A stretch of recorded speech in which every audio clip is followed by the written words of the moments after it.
ভারত থেকে চাল আমদানির খবরে নওগাঁর পাইকারি মোকামে বস্তা প্রতি ১০০ টাকা কমেছে। এতে কেজি প্রতি ২ টাকা পর্যন্ত দাম কমেছে খুচরা বাজারে। বিস্তারিত জানাতে এই মুহূর্তে নওগাঁ পৌর চাল বাজারে আছেন সহকর্মী এম.আর. রকি। সরাসরি চলে যাচ্ছি তার কাছে। রকি,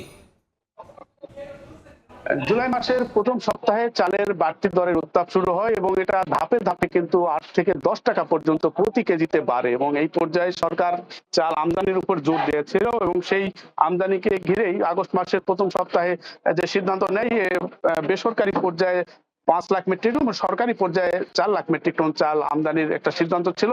আমরা দেখছিলাম এই সিদ্ধান্তের আলোকে বেসরকারি পর্যায়ে ৫ লাখ মেট্রিক টন যে চাল আমদানির ঘোষণা, এই ঘোষণায় গতকাল থেকে বাজারজাত শুরু হয়েছে এবং আরো প্রায় ১০ দিন আগেই চালগুলো কিন্তু বন্দরে এসেছিল, তবে শুল্ক জটিলতায় কিছুটা প্রতিবন্ধকতায় সেটা বাজারজাত করতে কিছুটা বিলম্বিত হচ্ছিল।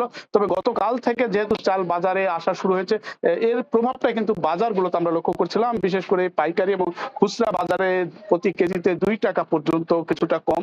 স্থানীয় যারা ব্যবসায়ী তারা বলছেন যে একদিকে আমদানির ঘোষণায় মজুদ চাল বাজারজাত তারা করছেন এই মুহূর্তে বাড়তি, অন্যদিকে এই মৌসুমে যে ধান আগামীতে আউশের ধান, এই ধানটাও কিছুদিনের মধ্যে কিন্তু ওটা শুরু হবে এবং কিন্তু ইতিমধ্যে বেশ কিছু ধান কাটাও শুরু হয়েছে। এই পর্যায়ে চালের যে বাড়তির দরের উত্তাপ, এটা কিন্তু অনেকটা সহনীয় পর্যায়ে আসার একটা তারা চিত্র দেখছেন এবং এক্ষেত্রে আমরা দেখছিলাম প্রতি কেজিতে ২ টাকা, বিশেষ করে স্বর্ণা যে চালগুলো মোটা জাতের, এটা ৬০ টাকা বিক্রি হচ্ছিল, তবে সেটা ১ টাকা থেকে ২ টাকা কমেছে। অন্যান্য যেসব মিনি জাতের যেসব চাল রয়েছে, কাটারি, নাজির, জিরা, এই চালগুলো ১ থেকে ২ টাকা পর্যন্ত প্রকার ভেদে এই নওগাঁর পাইকারি মোকামের দাম কিছুটা কম আমরা লক্ষ্য করেছিলাম। তবে সব মিলিয়ে চালের এই বাড়তি দরের উত্তাপ কিছুটা সহনীয় পর্যায়ে আসবে এমন প্রত্যাশা কিন্তু ব্যবসায়ী এবং এখানকার যারা খুচরা ব্যবসায়ী তারাও বলছেন বা তারা ওই কথাটাই বলছেন। এই ছিল সার্বিক নওগাঁয় চাল যে দাম তার খবর আমার কাছে। সরাসরি যুক্ত ছিলাম নওগাঁয়।